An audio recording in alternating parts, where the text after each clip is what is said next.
Okay, well, this is interesting. Well, hi guys, how are you doing? Hi, we're great. So excited to be at San Francisco Pop Fest this year. Yeah, we're very excited. So, have you guys been to any of the other shows so far? Yeah, we saw the show last night and we've seen a few shows. Yeah. So, what are some of the better bands that you've seen so far? Ouch. Ooh. Favorite band? Gotta pick what you've seen. I've always loved seeing Ball Boy. We played with them like 5 times last year, and I get completely fanboy every time. Same.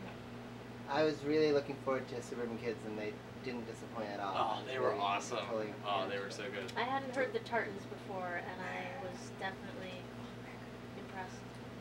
Pele was really, that was a great way to start. He was really cool. He was a really nice guy. So you guys have anything? I know. Am I supposed to look in the camera, in the mirror? Yeah. You were supposed to look at... Do you get less red eye if you did this way? I can see it. Just look at yourself. Just look Just at look at Carter. yourself. She's Just over admire here. yourself. You don't have to tell us to do that. We like to do that. Yeah. Your hair looks cool. Did you get a haircut today? So you guys have anything special planned for the Pop Fest audience today? Ooh. Or you're not allowed to say yet? We're not allowed to say. We're not I'm the allowed only one to who's gonna say, know. yeah. So. Well, But we might. But We there's might. other people sitting here listening to this interview too, and then they'd know. for the first time, we're using a True. Farfisa in our set, but that's because that's what we're borrowing. No, it's a Nice. world, so... Oh, it is? Yeah. Why do I want to call it Farfisa? Because Farfisa is cooler? too. Yeah. There's both? Yeah. I think we're using a Wurlitzer. We Yeah. might have But we're something gonna fun ask planned for for sure. Yeah, Awesome, I'm really We have excited. something planned that we hope will be fun, and we believe it will be. Yeah. It doesn't involve taking our clothes off or anything. I wanted that Phew. one. maybe just a sweater, but Ooh, okay. Well, so you guys are from the East Coast, from Vermont, Yeah. right? Yes. Yep. So how is the indie pop, I guess, scene on the East Coast? I mean, I see a lot of shows going on in Boston and New York. I get really jealous of. Well, it's sort of fragmented. I think that there are good bands in Boston and New York, and we luckily Philly get to see and- them. I mean, for a while there was very strong like indie pop scene when and we were playing with a lot of the bands a lot, like when the Snow Fairies and the Besties and Shumai and bands like that we're all kind of going strong. We're a nice stopover for folks that head up to Montreal, so we get a lot of folks on the way. yeah. Oh, that's cool. So how'd you guys all meet each other and form? Because I know, Colin, you've had other projects and stuff. How'd the band come together? Colin and I met each other at a Chisel show in 1996. Probably. Yeah. At least after Yeah. '94. Yeah. I was the roadie. I was doing merch. But then we re-met again later in Burlington, and we were roommates. And at that time, When you were living together, you were Yeah. like, hey, you're living with me. Alright. I'll let Colin No, go finish for it. I was going to mention that Max isn't here at the Pop Fest, but there's a couple different threads because Max and Dana were doing stuff together, and Dave and I knew each other but didn't know them. Holly always lived in town, so Holly and I knew each other a little bit from always running into each other, and she would invite me to her dance performances. Right? Yeah. Did I ever go? No, you didn't. Sometimes. Did I go to your shows? Yeah. So what's everyone's musical background? I know some people start when they're really young. Some people, like I just met someone who's a drummer in another band, and he said he picked it up at 21. So what's everyone's musical background? I started taking piano lessons when I was probably 6. That was my first instrument. Oh, maybe I played the recorder when I was Yeah, it's 5. kind of good. I'm a recorder. But that didn't last long. That was a phase. I started by engineering recordings and kind of came into it from that way. And then when I was living with Colin, I was doing a lot of recording for him. And then just one day, I kind of just bought a bass and was like, forced Colin to teach me. I was a founding member of the Essex Children's Choir. Essex, Vermont. Yeah, I did all the sort of chorus groups in school because I like to sing, and I tried to do a band once because someone said, you're in chorus, and I found out that is not the way you sing in a band. And they were like, why don't you get a guitar? So then I got in a band because I bought a guitar and played with my friends, and I got addicted to being in bands. So, sorry, I forgot. Oh, yeah. I'm sorry. This is actually the best story of them all.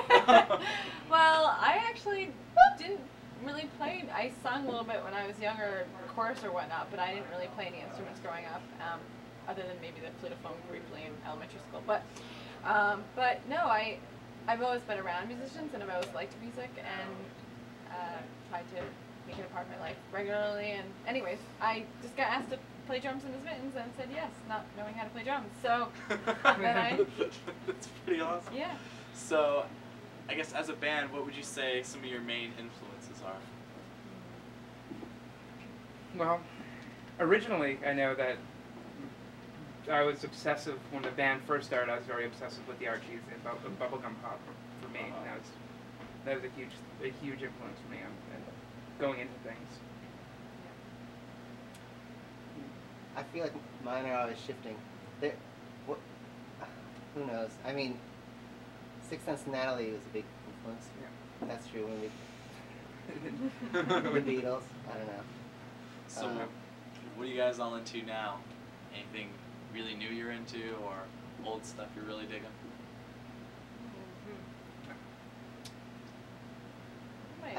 It's hard to pin down. I keep going to these pop fests, so every time I go, I find other bands that I like, and it's a good way to see people who don't come to your town.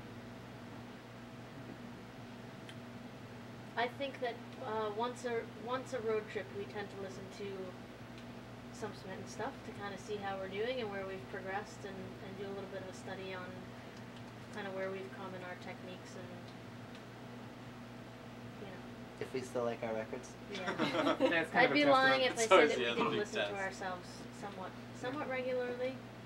Usually it's during the recording process that we do it a little bit more, because we're figuring out what parts we want to keep and things like that. So you mentioned some other pop fests. What other pop fests have you played recently? All of them?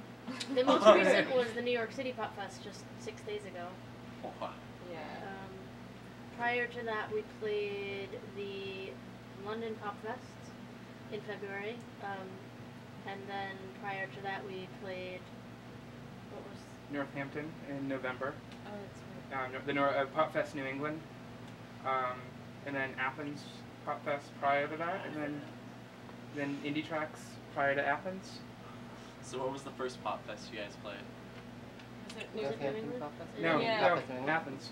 It was Athens? Yeah, that was before that other one. That was before. Oh, you're right. So it was the Athens Pop Fest in 2004. Yeah, but it was the first year. We played all of the Athens. We tried to play in Athens in 2003 on our first tour. We toured with Cars Can Be Blue, but there was a hurricane, and it was unbelievably a lot longer drive than we had thought, so we never got down there. So then when we got the chance to go down for the Pop Fest, So what kind of impact do you think Pop Fest has on the artists and fans alike for being able to come together, and see a lot of great bands that normally you barely even see when they're touring? Like, I know Suburban Kids and Pele, I probably would never seen them in my life if it wasn't for Pop Fest. Well, I think a lot of it is seeing the same people a lot, or same bands interacting makes it almost feel like family reunions almost in a good way. Yeah. Yeah, everyone's really excited to see each other and supportive of, what they're doing, and, seeing new bands, too. I think that the half of it is the band, and half of it is definitely the people who organize them. Like, the amount of effort and the amount of probably bending over backward in different ways for different people who come to the things, and putting a lot into it really makes them happen. And we're definitely benefiting from other people's efforts to bring us all together as a community. I don't know. I definitely like to see bands that I've seen like a year before, hear different songs than the last time. And like, you might meet someone and you barely know them the first time, and the next time it's like, hey, I saw you last year. And then the next year you're like, hey, how's it going? And like, you're like, ooh, did they gain a little weight? So